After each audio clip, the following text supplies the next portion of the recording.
Hello everyone, and welcome to my General Hospital official channel. I hope everyone is having a wonderful day. Before we begin, please hit the subscribe button and give this video a thumbs up. The morning light over Port Charles broke through the blinds of the Metro Court, glinting off the polished marble floors as Lucy paced near the bar, her voice trembling.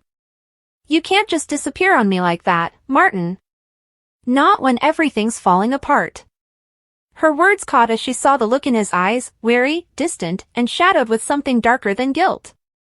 Martin Gray had always been a smooth talker, the man who could charm a snake out of a courtroom, but today, even his easy smile had abandoned him. "Lucy, darlin'," he began, his southern drawl softer than usual, "there are things I can't explain right now. Things that you should have told me days ago," she interrupted, her hands trembling. "I defended you to everyone. To Laura, to Valentine, to anyone who'd listen. And now you're telling me there's more?" Before Martin could answer, the elevator doors slid open and two PCPD officers stepped out. Detective Chase's voice was steady. "Martin Gray, you're under arrest for obstruction of justice and conspiracy to commit fraud." The entire lobby fell silent. Lucy gasped, stepping back as Chase pulled out the handcuffs. "No," she whispered, her voice cracking. "This has to be a mistake." Martin didn't resist. He simply turned toward her, his eyes heavy with apology. "I told you there were things I couldn't fix, Lucy. This is one of them." "Martin," she screamed as the cuffs clicked. "Tell them they're wrong. Say something." "I already said too much," he murmured as Chase led him away. At that moment, Sonny Corinthos appeared from the corner, arms crossed, his eyes tracking the arrest. Well, he said quietly. "Looks like another lawyer in Port Charles is going down. Can't say I didn't see it comin'. Valentine Cassadine approached, his tone low but sharp. "Careful, Sonny. Martin's been useful to more people than you realize. And if he's talking, that could mean trouble for all of us." Lucy's sobs echoed in the background as Martin was taken away, and the camera lingered on her tear-streaked face. Later that afternoon, the scene shifted to the PCPD interrogation room. Martin sat across from Jordan Ashford, who studied him carefully. "You've been dodging our questions for months, Martin. Now we've got enough to hold you. Want to tell me why there are offshore accounts in your name tied to a shell company in the Caribbean?" Martin smirked faintly, his hands clasped. "You ever consider that maybe someone's setting me up, Commissioner? Folks in this town have a knack for twisting the truth." Jordan leaned forward. "Maybe. Or maybe you just ran out of people to hide behind." Martin's jaw tightened. "You really think I'd throw my career away for a few extra dollars? My brother's made mistakes, but I've spent my whole life running from theirs." "You can tell that story to the judge," she replied coolly. "Until then, you're staying here." Meanwhile, Lucy sat in Laura's office at City Hall, her nerves shot. "Laura, please, you have to do something. He's your brother. You know him. You know he wouldn't." Laura sighed, torn between her duties as mayor and her role as Martin's sister. "Lucy, I don't know what to believe anymore. Martin's been keeping secrets since the day he came to town. If he's guilty, I can't protect him." Lucy's voice rose in desperation. "Then who will?" At GH, Anna Devane walked into the hospital corridor, phone pressed to her ear. "Yes, I heard. Martin Gray's been arrested." "No, I don't know if he's talking yet. But if he does, we could have a major problem." Her eyes flicked toward Valentine, who was waiting at the elevator. "You should know better than anyone, secrets don't stay buried long in this town." Valentine gave a bitter chuckle. "And yet, we keep trying to bury them anyway." As the day dragged on, word of the arrest spread across Port Charles like wildfire. In the Quartermain mansion, Tracy frowned at the TV as the news anchor spoke. Attorney Martin Gray has been taken into custody on charges of conspiracy and obstruction. Sources close to ABC confirm that actor Michael E. Knight, who portrays Martin, has been officially let go from General Hospital after internal discussions. Brooklyn turned from the screen, her mouth open. Wait, what? They actually fired him? Tracy's expression hardened. Show business is ruthless, darling. No one's safe, not even Martin Gray. Across town, fans gathered outside the ABC studio gates, holding signs. Justice for Martin, one woman shouted.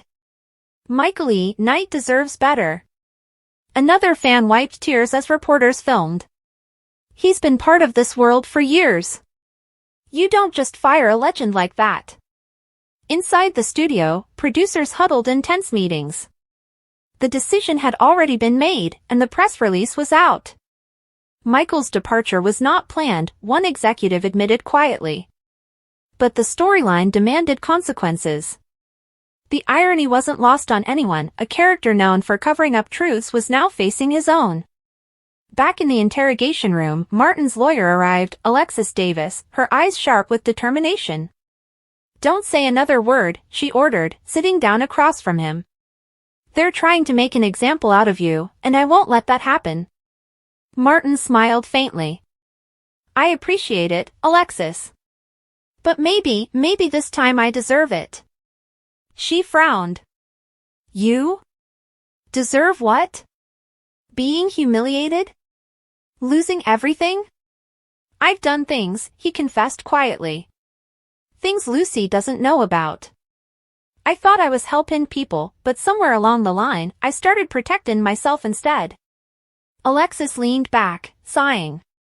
You sound like every client who's about to plead guilty. He looked up at her, his eyes filled with regret. Maybe that's exactly what I am. The next day, Lucy arrived at the station, begging to see him. Chase hesitated, then finally nodded. When she entered the holding area, Martin stood behind the bars, looking worn down but strangely calm. Lucy, he said softly, stepping closer. You shouldn't be here. I had to be, she said, her voice trembling. They're saying awful things about you. That you were laundering money, that you betrayed Laura, that you... Maybe I did betray a few people, he interrupted. But never you. Tears filled her eyes. Then why didn't you tell me the truth? He sighed, his voice low. Because if I did, you'd look at me the way you are right now. Lucy gripped the bars, her knuckles white. I love you, Martin. But I can't save you this time. I know, he said, his voice cracking. And that's what hurts most. As Lucy walked away, the camera lingered on Martin's face, a man who had run out of excuses and second chances. Backstage at ABC Studios, Michael E. Knight stood quietly near his dressing room. Crew members passed by, some stopping to hug him, others unable to look him in the eye. It's been an incredible run, he said softly to one of the producers. I didn't expect to say goodbye this way. The producer nodded. You gave this role heart, Michael. No one else could have made Martin Gray who he was. He smiled sadly. Guess all stories end eventually.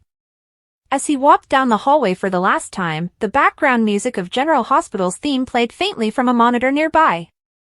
The screen in front of him showed Lucy crying in the episode he'd just filmed. He paused, watching, his eyes glassy. Goodbye, darlin', he whispered, echoing Martin's final line from the scene. The final act returned to Port Charles. Laura stood on the docks at night, the city lights shimmering on the water. She clutched a photo of her brother. You made mistakes, Martin, she said quietly. But you were still family. I hope wherever you are now, you find peace. Cut to Lucy, sitting alone at the Metro Court bar, staring at a half-finished drink. The bartender asked softly, You want another? She shook her head. No. Just memories tonight. Valentine approached, his tone surprisingly gentle. You loved him, didn't you? I still do, she said, her voice barely above a whisper. Even if he's gone. He nodded. Then hold on to that. In this town, love's the only thing that outlasts the scandal. The screen faded to black, the sound of a gavel echoing faintly in the background, the symbolic closure of Martin Gray's chapter. Outside the story, social media lit up with emotional posts. #Justice for Martin trended within hours. Fans wrote messages like Michael E. Knight gave us a layered, vulnerable, unforgettable character, and Port Charles won't be the same without Martin. In interviews that followed, cast members spoke with deep respect. Lynn Herring, who plays Lucy, said tearfully, "Michael brought soul to every scene. Losing him, it's like losing part of the show's heartbeat." Maurice Bernard posted a short video, "Michael's a class act. Always has been. The door's open if he ever wants to come back." As weeks passed, the writers began crafting new directions. In upcoming episodes, Lucy received a mysterious letter postmarked from overseas. The handwriting was unmistakably Martin's. Inside, a single sentence read, "Don't believe everything you see." The camera zoomed in on Lucy's face as she gasped, leaving fans to wonder if Martin Gray was really gone after all. The screen faded out one final time, the General Hospital logo appearing with a soft echo. Off-screen, Michael E. Knight's departure was now official, but his legacy, like Martin's secrets, refused to fade quietly. The story closed with Lucy's voice narrating softly over scenes of Port Charles at dawn. "Sometimes love doesn't end when someone leaves. It just changes shape. And sometimes, the people we lose find their way back when we least expect it." And as the sun rose over the harbor, the final image lingered, Martin Gray's briefcase sitting on a bench by the docks, a single folded note inside, "To be continued." The world of daytime television is one of perpetual motion, a river of storylines that flows without ceasing. Characters fall in love, betray each other, face unspeakable tragedies, and experience miraculous joys, all within the familiar confines of their fictional towns. For the viewers, these characters and the actors who portray them become fixtures, constants in the daily routine. So, when the machinery behind the scenes grinds and shifts in a way that violently disrupts that on-screen reality, the shockwaves are profound. Such was the case in the autumn of 2023, when the fictional town of Port Charles was rocked by the arrest of the villainous Martin Gray, and the very real world of ABC's General Hospital was stunned by the official firing of Michael E. Knight, the esteemed actor who brought him to life. These two events, one a plot point and the other a corporate decision, became inextricably linked, a stark reminder that the drama behind the camera can often be as compelling and as brutal as the one broadcast into millions of homes. To understand the magnitude of this moment, one must first appreciate the legacy of Michael E. Knight and the specific, quirky role he had carved out on the canvas of General Hospital.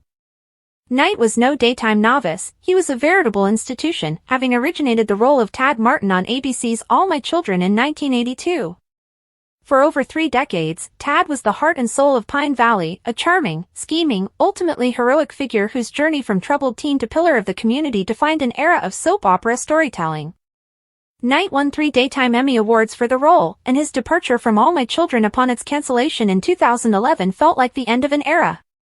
When he joined General Hospital in 2021, it was a cause for celebration among longtime soap fans. His casting was a nod to the rich history of ABC Daytime, a bridging of 2 worlds. His character, Martin Gray, however, was a far cry from the beloved Tad Martin. Introduced as the brother of existing characters Lucy Coe and Scott Baldwin, Martin was a lawyer with a slippery moral compass. He was self-serving, opportunistic, and often found himself on the wrong side of the law and morality. Yet, under Knight's nuanced portrayal, Martin never became a one-dimensional mustache twirler. Knight infused him with a weary charm, a wry sense of humor, and flashes of a conscience that made him strangely endearing. He was the kind of character you loved to distrust. He could be scheming with Cyrus Renaud, the town's menacing drug lord, in one scene, and offering surprisingly sound, if cynical, advice to his niece, Maxie Jones, in the next. He became a fan favorite precisely because of this complexity. He was a wild card, and his presence in any storyline guaranteed a certain level of entertaining chaos and sharp-witted dialogue. The storyline that led to his on-screen arrest was a masterclass in weaving together long-standing plot threads. It centered on the mysterious and sudden death of his former client, a wealthy and troublesome man named Jason Morgan. Jason's death had been shrouded in secrecy and confusion, a typical but effective soap opera mystery. Martin, as his lawyer, was deeply entangled in the financial and legal aftermath, which put him directly in the crosshairs of the district attorney's office. Complicating matters was his relationship with his brother, Scott Baldwin, a rival lawyer whose history with Martin was a volatile mix of familial loyalty and bitter professional competition. The inciting incident was a piece of evidence, a document that Martin had allegedly forged to redirect a significant sum of money from Jason's estate into his own coffers. The discovery of this forgery was not the work of a brilliant detective, but rather the result of a personal betrayal. Scott Baldwin, in a moment of furious frustration with his brother's perpetual scheming, turned him in. This was not just a legal move, it was deeply personal, a culmination of years of resentment and disappointment. The writing in these scenes was particularly sharp, highlighting the tragic irony of their brotherly bond. They were each other's only family, yet they were destined to be each other's downfall. The arrest itself was executed with the high drama that General Hospital does so well. It did not happen in a shadowy alley or a quiet office. It occurred at the Port Charles Police Department, a public and humiliating setting. Martin had arrived, arrogant and confident, believing he was there to negotiate or to bully his way out of another tight spot. Instead, he was met by Detective Harrison Chase, who read him his Miranda rights in a cold, official tone. The camera work focused on the slow dawning of horror on Martin's face. Knight's performance was superb. The initial bluster gave way to a flicker of panic, which then solidified into a mask of bitter resignation. He didn't proclaim his innocence loudly. Instead, he offered a quiet, seething remark to Scott, who was watching from a distance. The betrayal was palpable, a wound that went far deeper than the legal charges. This was not just Martin Gray being arrested, it was the destruction of a family, the shattering of a fragile trust, and the culmination of a man's worst instincts finally catching up with him. For viewers, the arrest was a satisfying payoff to a months-long mystery. It was the kind of justice that soap operas deliver so well, where the villain faces consequences, and the web of deceit finally tangles its creator. Online forums and social media buzzed with reactions. Fans debated the ethics of Scott's decision, praised Knight's performance, and speculated on what would come next for Martin. Would he cut a deal? Would a new twist exonerate him? Would this lead to a redemption arc, or would he lean further into his villainy? The storyline was ripe with potential, and the audience was eagerly engaged. The dramatic weight of the arrest was a testament to the show's writers and to Knight's ability to make a morally ambiguous character so compelling. This engagement made the news that broke just days later all the more shocking. On a quiet Thursday, the entertainment news outlet Deadline reported that Michael E. Knight had been officially fired from General Hospital. The report was not speculative, it was definitive, citing unnamed sources within the production. The reason given was one that has become increasingly common in the cost-conscious world of television: budget cuts. ABC, like many networks, was looking to trim expenses, and the cast of a long-running soap opera, with its large ensemble and veteran actor salaries, is often a primary target. The term budget cuts is a corporate euphemism, but in the world of daytime drama, it translates to a brutal, unceremonious end for characters and the careers of the actors who play them. The public reaction was immediate and fierce. This was not the quiet exit of a minor character. This was Michael E. Knight, Tad Martin, a daytime legend. The firing was perceived not just as a business decision, but as an insult to the show's history and its dedicated viewer base. Fans took to Twitter, Facebook, and Instagram, voicing their outrage and heartbreak.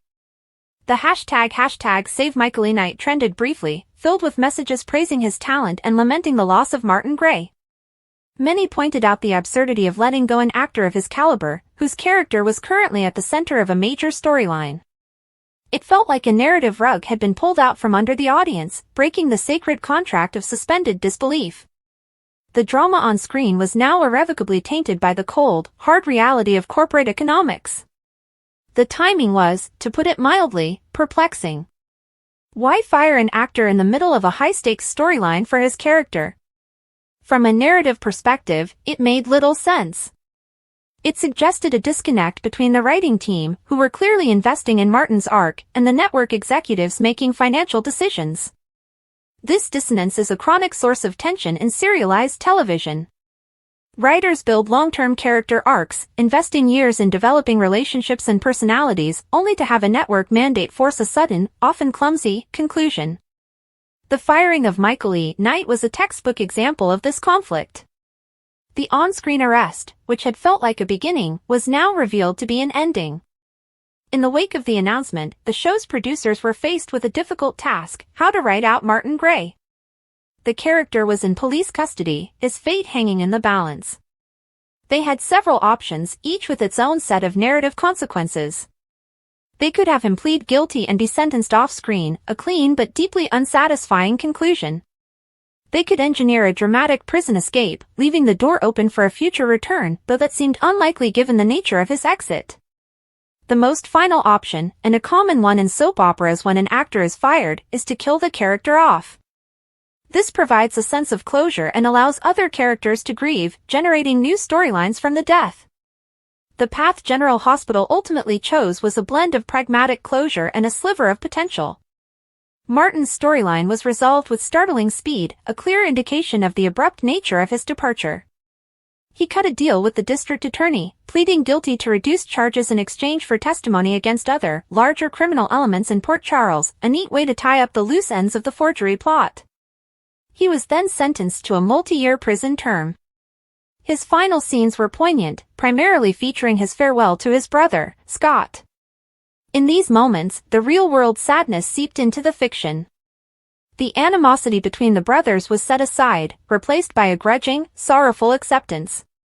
Scott's betrayal had achieved its goal, but the victory was hollow.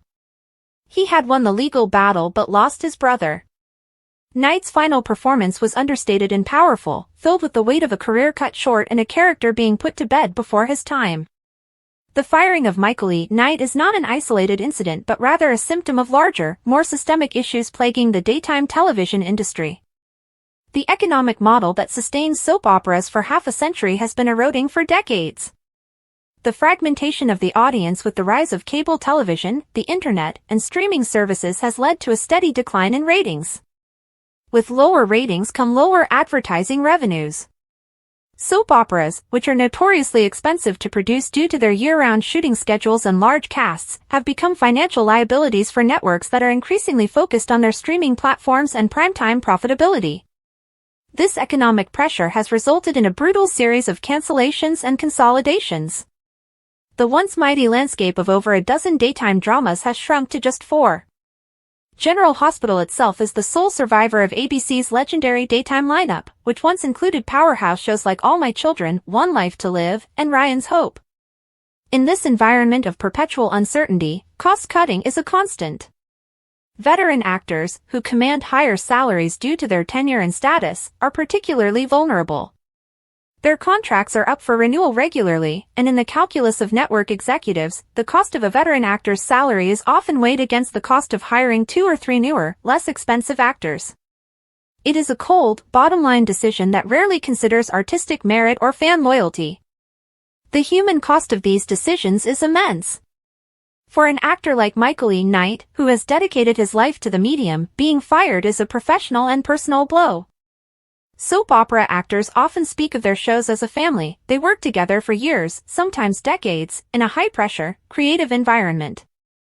To be let go, especially for reasons that have nothing to do with their performance or the quality of their work, is a profound rejection.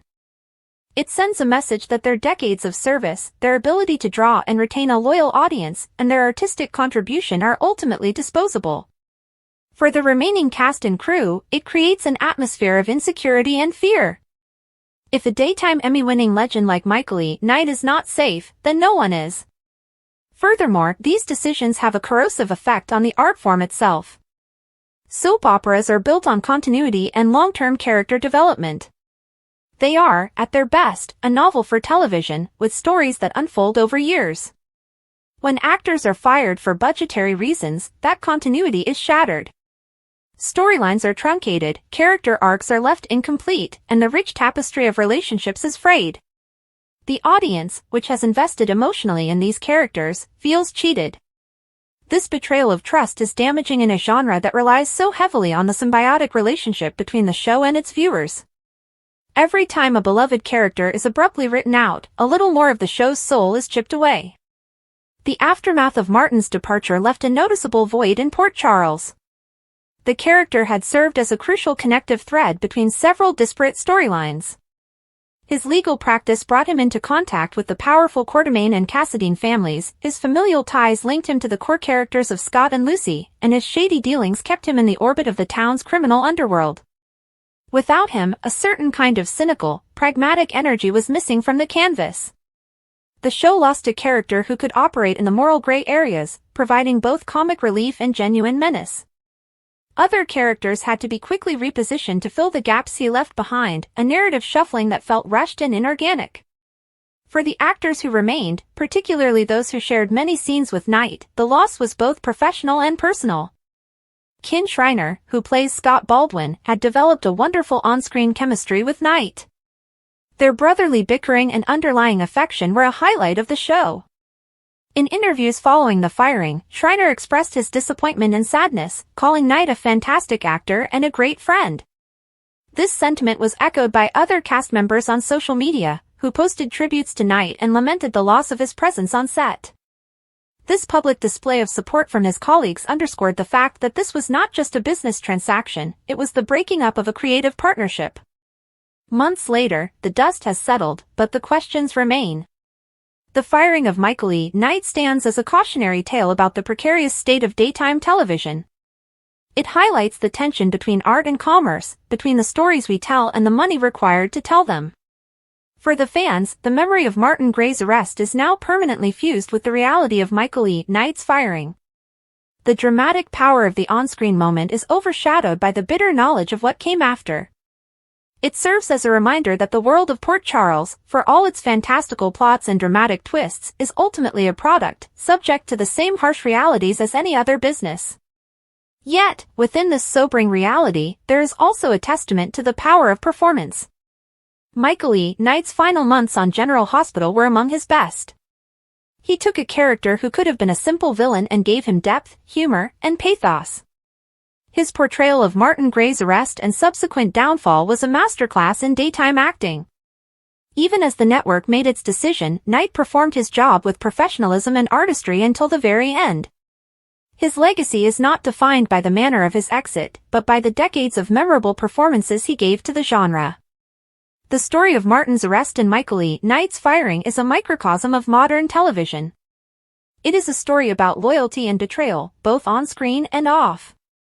It is about the enduring love of fans for the characters they invite into their homes every day.